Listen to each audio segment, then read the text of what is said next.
It took a few days, but after Spencer was repaired and his face back to normal, the silver engine finally came out of the workshops, looking grander than ever. The other engines did tease Spencer about his misfortune with Oliver the excavator. Crone, the private engine, did the most teasing. This infuriated Spencer. Oliver was the most sympathetic. "It wasn't your fault, Spencer. Many factors caused your accident. Miscommunication is all it was, my dear Oliver. I had worse done to my face. Let's just say it was, arranged by a spectre, and... Ah, yes, I heard of that, Spencer. Your face was more horrifying than the ghost put together." Spencer blushed in embarrassment, and he made his way to collect the Duke and Duchess of Botsford to take home to the mainland. At Nafford, Thomas shunted Spencer's coach into place, and then puffed alongside. "Careful, Spencer. Be glad it isn't nightfall, or otherwise you might run into... Well, out with it, Thomas." And Thomas told Spencer what he told the other engines on Halloween. "Really?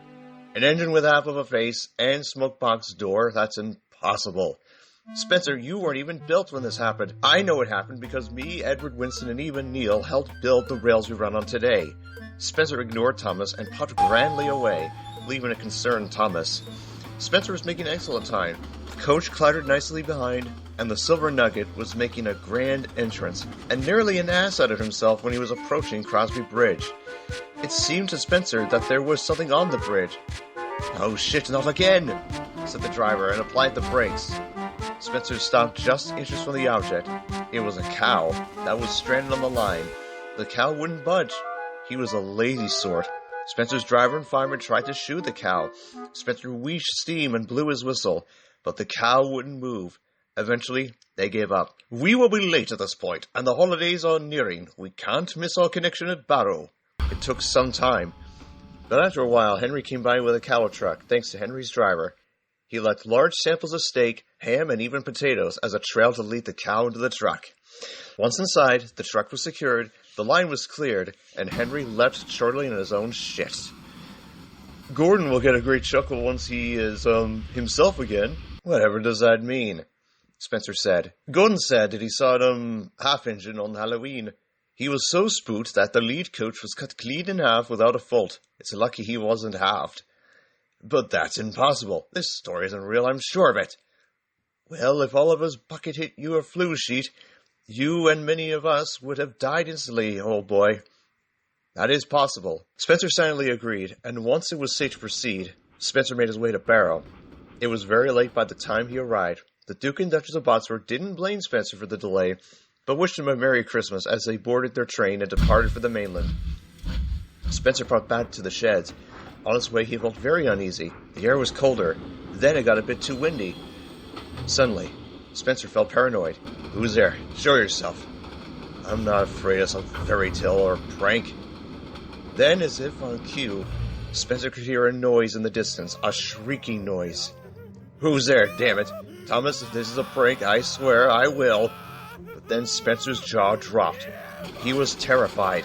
Puffing towards him in a rage of anger was the half-engine, her face filled with fury as she charged toward the silver git. "What in the name of supernatural gracie are you, goddammit?" Just as she appeared, she disappeared into the night, just inches from Spencer's buffers. Spencer was in a state of shock. The fireman was very terrified. Then the driver spoke up. "Spencer, are you all right? Spencer? Spencer!" Spencer remained silent. He was still shocked, but could not muster up any words.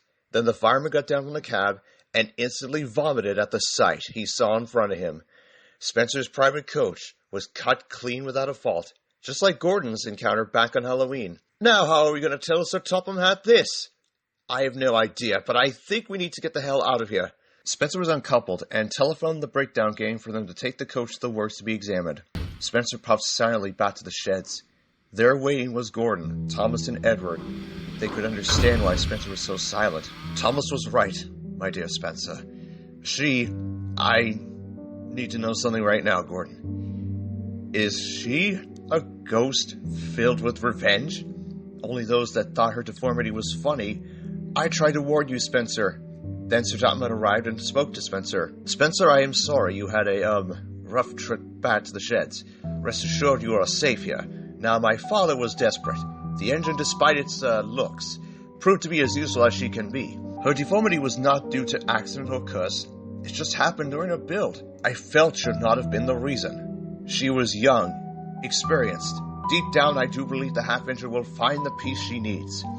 As for the cow, let's just say it had escaped from Farmer Finney's field via a lock in the system. I advise you to listen to the truth and nothing but the truth, Spencer. And Sir Thomas walked away. Gordon idled next to Spencer. Yeah, Gordon, I know what you're going to say. Spencer, I am sorry you had to see what you saw. But rest assured, because it spared you this time does not mean it will mean a consequential habit. Spencer chuckled. But that night, Spencer remained open, awakening to the smallest of sounds. But I'm sure that Spencer is trying to keep on his guard. Don't you?